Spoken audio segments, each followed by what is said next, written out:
धनबाद के विश्वकर्मा समाज के सेवाभावी और विधवा बहन कारपेंटर हेमलताबेन के घर पर जरूरतमंद विधवा बहनों और लेबर एरिया की बहनों के लिए एक मीटिंग हुई।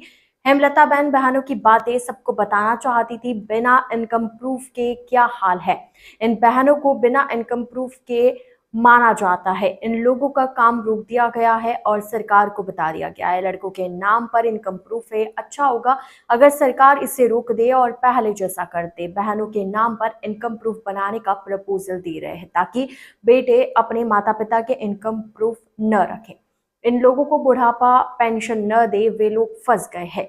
वे अपने नाम पर घर खरीदना चाहते हैं। ऐसी व्यवस्था का काम भी रोक दिया गया है, इसलिए विश्वास जताया है कि उनका वीडियो जरूरत के हिसाब से सभी तक पहुंचेगा।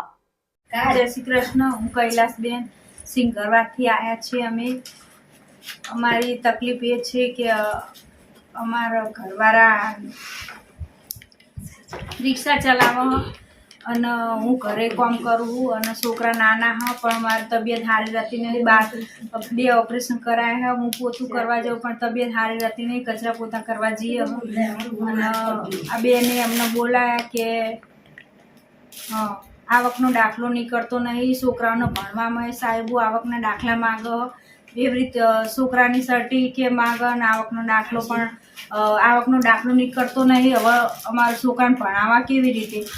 ભણાવવામાં તકલીફ પડે અને છોકરાઓને ભણવામાં તકલીફ પડે। ચોપડાનું વિતરણ કરો તો સારું, ચોપડા છોકરાઓને બહુ જરૂરી છે। અમારે પૂરું પડતું નહીં। સરકાર સહાય કરો તો બહુ આભાર કહેવાય। અને થોડી ઘરે મહેનત મજૂરી પોતું ને એવું મારવા જઈને થોડું ઘરનું ગુજરાન ચલાવીએ અને આ હેમલતાબેને આ રહ્યું અમને આપ્યું હોય તે આ ઘરકામ ઘરે અમે વેચાણ કરી અને અમારું ગુજરાન પૂરું પાડશું। તે હેમલતાબેનનો ખૂબ ખૂબ આભાર કે અમને આટલું આ પ્રોડક્ટ સહાય આપી તો અમારું ગુજરાન આનાથી ચાલુ રહેશે। અને હું બંગલાઓના કામ કરવા માટે તમને દિવાળીમાં છે ઓફિસો સાફ કરવા માટે બોલાવું તો તમે આવશો ખરા? હું જરૂર ચોક્કસ આવીશ। તમે બધા બહેનો આવશો? અમને હેમલતાબેન પર વિશ્વાસ છે કે જે બી પૈસા આપશે, જેટલું પણ આપશે એ સરસ જ આપશે। એમણે અમને બોલાવશે તો અમે આવશું। તમે એટલો બધો વિશ્વાસ રાખો છો હેમલતાબેન ઉપર? એમના 5 રૂપિયાનું નુકસાન કરશે પણ અમારું નુકસાન નહીં થવા દે। ચલો થેન્ક યુ। તમે આટલો બધો મારા ઉપર વિશ્વાસ મૂક્યો એ બદલ તમારા બધાનો ખૂબ ખૂબ આભાર। જય શ્રી કૃષ્ણ। શ્રી કૃષ્ણ। મારું નામ મંજુલાબેન ચતુરભાઈ। હું ઘરકામ કરું છું। મારા ઘરવાળા પીવે છે, થોડું બબાલ કરે, થોડું ઘણું આપે એવું। પછી સરકારે સાંભળતું નથી, દારૂ બંધ કરાવતા નથી।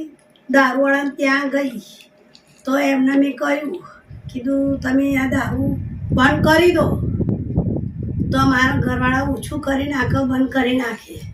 તો એ એમને ઝઘડવા માંડી કે તાર જે થાય એ કરી લે કે। તો અમે બૈરામાં શું કરીએ? એ તો ઘણા આમથી આમ દારૂ લાવીને વેચતી હોય એટલે અમારે એકનું કંઈ ગજુ વાગે નહીં।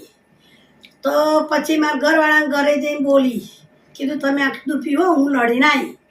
તો એ ઉપરથી મને લડવા માંડ્યા કે તું મારા માટે તું લડીને આવી તો હું તો ગમે તાર પીને આવી કે કોને તું બંધ કરવા જાય કે કોણ બંધ કરશે કે? તમારા આડોશ પાડોશમાં કોઈ તમને સપોર્ટ નથી કરતા? કોઈ નથી, કોઈ સહારો આપતું નથી। બરોબર। અમે છાપરાના મકાનમાં રહીએ છીએ। પછી બાજુમાં એક બેન હતા, એમની જોડે હું ગઈ। એના નાના છોકરાનો કંઈક દાખલો હતો તો એ દાખલાના અંદર નામ ટ્રાન્સફર થોડું કરાવવાનું, ચેન્જ કરાવવાનું હતું। તો ત્યાં બી અમે જેમ હતો એમને એવું કહ્યું કે આ ફોર્મ આપું છું, તમે ફોર્મ લઈ જાઓ। ફોર્મ ભરી અને તમે નહીં આવવાનું કે તમારા વહુને મોકલજો કે। એટલે પેલા બેન બોલ્યા કે કેમ એવું બોલો કે મારી વહુ આવો કે હું આવું ફોર્મ આપવા કે એના નાનું છોકરું ક્યાંથી આવે કે મને એ બધી ખબર નહીં। એમ કરીને ઝઘડી તો સરકાર શું કરવાની? આવું બધું માન્ય તો કોઈ રાખતું નથી। વહુ આવો કે સાસુ આવે, શું ફરક? હા એ તો કોઈ ફરક નહીં, ગમે તે કોઈ એક કોઈ આપી ફરક આવે. ખરો? ના, તો સરકાર આવા લોકોને પગાર સરકારી ઉપર બેસાડી પગાર આપો તો એ લોકોમાં નાના માણસોનો કોઈ લાયકાત નથી, બરોબર. કોઈ લાયકાત કરતા નથી. આ મકાનનું ફોર્મ ભરવું હોય તો મકાનમાં ફોર્મમાં આપણો દાખલો માંગે, આપણા દાખલામાં ક્યાંથી અમે આ પુરાવા આપીએ? તમારે દીકરો નથી? દાખલા માટે અમે આ લાવો, 5 જામીન લાવો, પછી સોગંદનામું લાવો, આવું બધું બહુ પુરાવા માંગો. હવે અમે નાના માણસ આવું બધું ક્યાં દોડ કરીએ?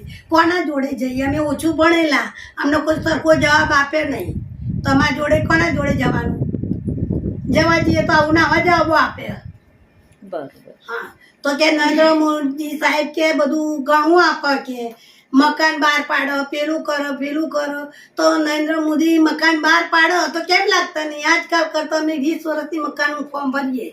એક વખત ભર્યું તો આગળવાળાનો નંબર લાગ્યો, પાછળવાળો લાગ્યો ને અમારું કેન્સલ કરી નાખ્યું. આવું બધું ચાલ્યા કરો સરકારે આ બધા ફોર્મ બોર્મમાં. કોઈ અમારા નાના માણસનું કોઈ સાંભળતું નથી. એટલે નરેન્દ્ર મોદીને આપણે એટલું તો કહીએ છીએ કે ભાઈ તમે ખુરશી પર ત્યાં બેઠા તો ભલે બેઠા, પણ અમારા નાના માણસોનું કોઈ સાંભળતું નથી. તો આટલું સંદેશો ત્યાં પહોંચતો હોય તો પહોંચતો કરો, અને અમારા નાના માણસોની એટલી સહાયતા કરો. અને અમના બેન જે 4-5 સાહેબો હોય સહાય કરો છે, અને અમને દાન કરો.